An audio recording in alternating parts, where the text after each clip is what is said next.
All right, Hollis, I want to look at some previous sessions that you did.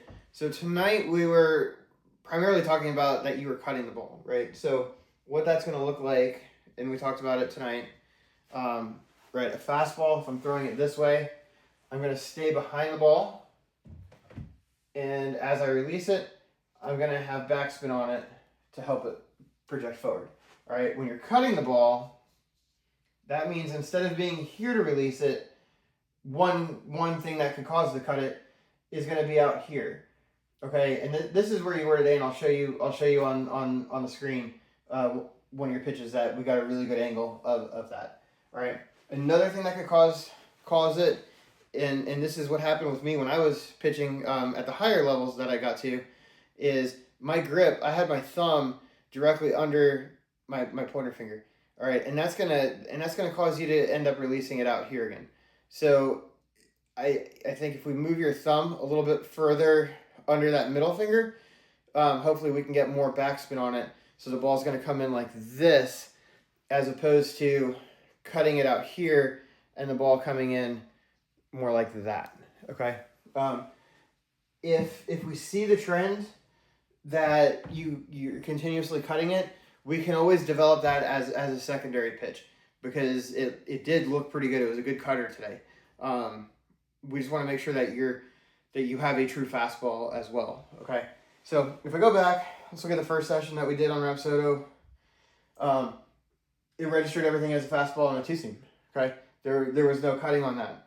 If we go and we look at the one from last week, again, everything was a fastball on that. And then if we go today, I changed a couple to a fastball manually, but they were all registering as the cutter. And then you had the one that you were so far out to the side, you actually threw it as a slider, which for a slider, right, so fastball's here, cutter's going to be more here, and then that slider's releasing it is going to be out here, which puts a true, like a bullet, right, the spin's going to come like that on the slider. So let's go and we'll take a look at one of the videos here where you can see your release. Let me go out to the release point. Right here, is that the frame I want? Maybe go one more. Yeah, right. You can see on these two frames, your hand on that ball, you're here with it, right? For a fastball, rearrange the ball here. You're here on it. Where with a fastball, we really want to be here with it. All right. Very small detail, so you can see I have a hand without a ball blocking it.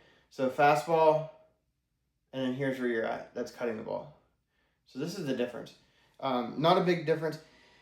Again, if that feels natural to you, we can develop that, because you were throwing a pretty good cutting ball today. All right.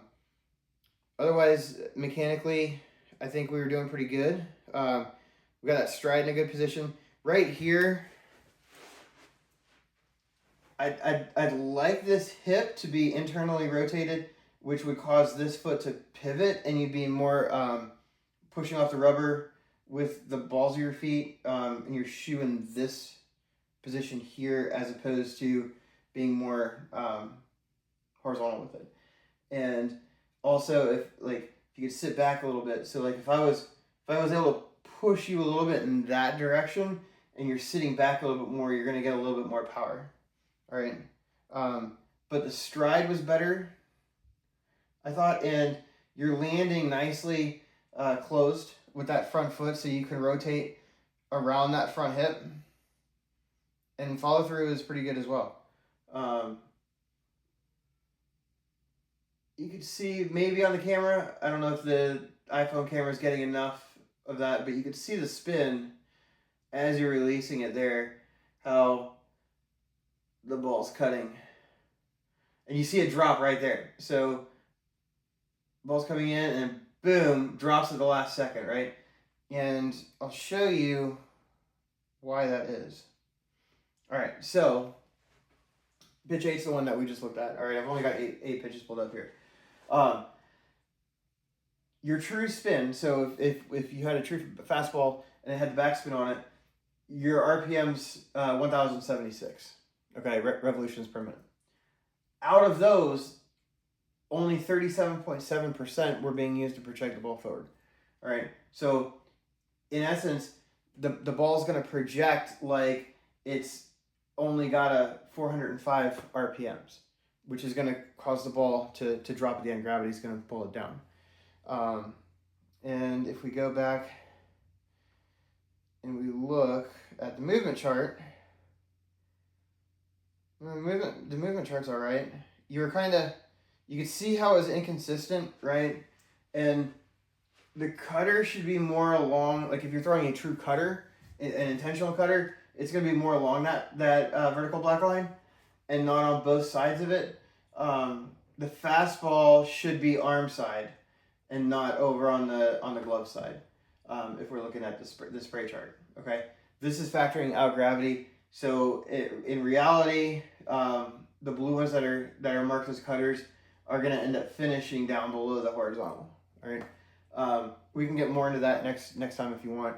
But I think let's just keep an eye on that release angle of your wrist here versus here. And again, like, I think it's worth at least exploring how it feels to develop that cutter, because it could be a nice complementary pitch to your other arsenal.